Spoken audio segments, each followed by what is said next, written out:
In my last Neptunia video, I asked if anyone would like to see me go through more early character designs, and the response was amazing, so thank you to everyone who left a comment.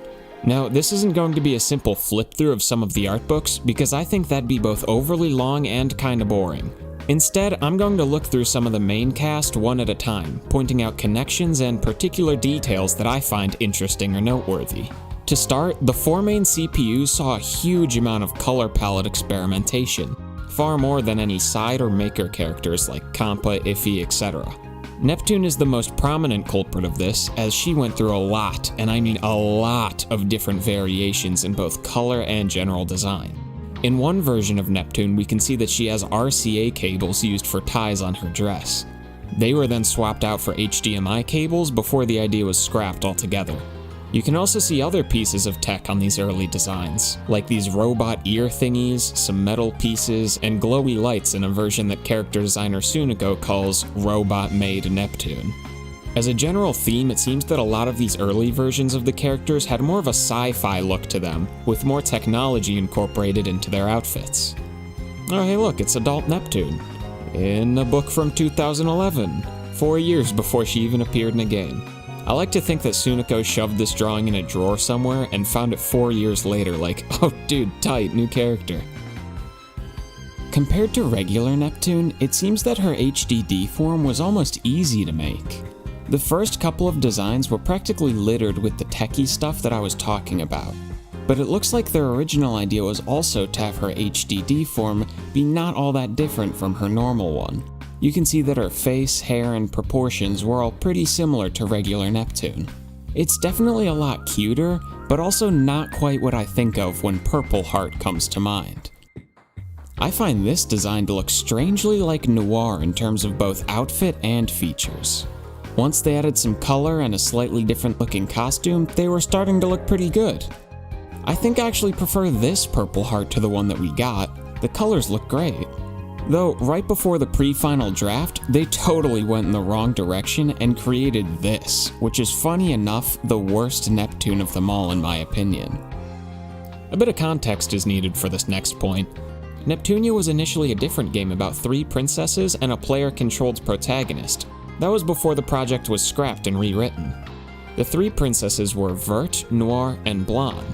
I actually made a mistake in my Things You Didn't Know video by saying that Vert had to be designed from the ground up for Neptunia, when it was actually Neptune. Now with that being said, I can point out some interesting design points for the 3 CPUs that were initially princesses. The 3 characters mentioned had these little tattoo thingies on their face as well as some other piece of exposed skin while in their HDD forms. Neptune doesn't have anything like this, which suggests that the idea was carried over from the 3 Princess Sisters game. We were actually pretty close to getting this one, as it's still in the pre-final drafts, but was for some reason dropped between then and release. I really wouldn't have minded this one, I think they're pretty cool.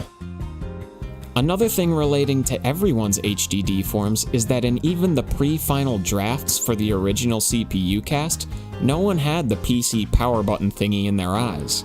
This suggests that it was probably a last-minute idea. Back to the individual characters, Noir was another one that saw a particularly large amount of color palette swapping in both her normal and HDD form. We can pretty obviously see that they were trying all sorts of ways to balance the diligent high-class look without it being overbearing. A couple of these clearly take a bit too much inspiration from her days as a princess. Another thing to note is that in one of her styles, we can see that she actually used a gun for a weapon. Next we have Blonde. Again we have a drawing of her with a gun. Suniko clearly liked the idea of someone using firearms, but couldn't really get the chance to make a character around it until Uni came along. I really like Blonde's old hair.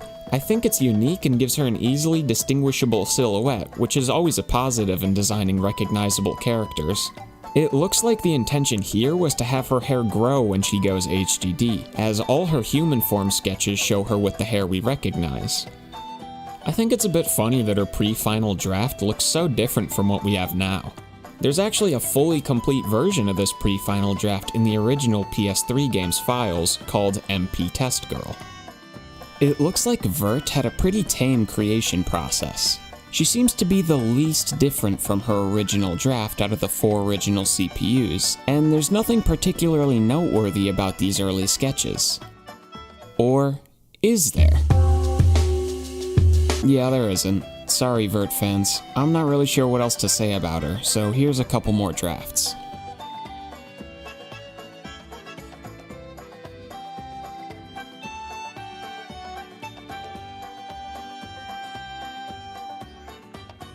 I don't particularly like Gust or Nisa's characters, but just for thoroughness... You're ugly, you're disgusting, I'm gonna kill you, give me $200. Up next, Kappa's a really interesting one.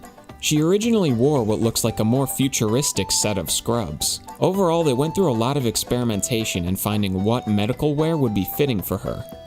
It seems like they were really trying to find that perfect balance between medical personnel and cute teenager, with them going too far in both directions before settling on her current design. Her classic huge syringe also wasn't introduced until after the pre-final draft. I kinda would've preferred the idea of her hitting enemies with a hardened metal nursing kit or something like that. So because of that, I like her pre-final draft more than her final one. Ify had her iconic belt of phones pretty much from the start. That plus her deadpan nature likely came from the fact that Idea Factory is a large all-business company with lots of contacts and connections. Something that may have stemmed from this is the idea of her having devil-like features in early sketches, though it's likely that Compile Heart didn't want to strain relations by having a sort of backhanded insult like that in their game. I could absolutely be reading too deep into this, but that's all just my own speculation. Ify also looked much more mature in a couple of these designs, and she really only started to look like the Ify we know around the pre-final draft. Now on to the CPU candidates. Particularly, I think that Netgear's design process is the most interesting of the whole lot. Here we can see what are called Mark II heroine designs before they even gave her a real name. It looks like an idea they had was to take an early Neptune design, change it around a bit, and then use it as her sister, which is actually a really cool idea for a callback. But once they had a better idea of her general look and attitude, they went through a lot of ideas for how they could have her appearance be complementary to Neptune's. If I zoom in here, you can actually see that her hairpins at one point were the 4 buttons you find on the right side of a controller, which are supposed to be like the opposite of Neptune's D-pad hairpins. I imagine that it was too hard to know what the hell these were without zooming in, so they instead went for minus sign hairpins since a D-pad is also a plus sign. Though in Netgear's final version, they did just kinda say fuck it and go for D-pad hairpins anyway. Uni would be the character to finally inherit the idea of giving a character guns.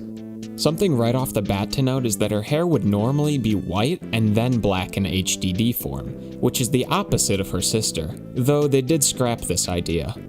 There's a note here that Sunako thought her HDD form looked too much like Black Rock Shooter. Now naturally being an American, I thought that this was a real person who partook in a public shooting, but I looked it up and it's an anime. To make them look plenty different, they changed Uni's eye color and gave her a more unique hairstyle. Moving on to the twins, an early idea seems to have been to make them completely indistinguishable from one another. It says in a note here that whichever is on the right is in charge. Could it have been that they wanted to make the twins share a battle slot that would normally be reserved for just one person? If so, that's a really unique mechanic and I kinda wish they went through with it. Their clothing was really all over the place in every design. Even their pre-final design has a completely different outfit from the final product. They wore everything from school clothing to a dance corset, a blouse, and even a sailor's outfit. We'll go ahead and wrap things up with Histoire. It seems that an early concept they at least considered at one point was to have Histoire be the book, with what we know as Histoire just being a projection of sorts. Actually, there's no real reason that this couldn't be true right now as far as I'm concerned, since she is always seen sitting on her book. She also wasn't always so fairy-like, with some of her early designs being more like a teacher and some others being more like a normal woman. There's a lot of characters I didn't cover for the sake of time, but this video would be way too long if I did that. Which early design did you like the most? Personally, I really like Uni's early HDD designs before she got her drill hair. Let me know your thoughts down in the comments, and if you enjoyed the video, feel free to subscribe and tell your friends about the channel.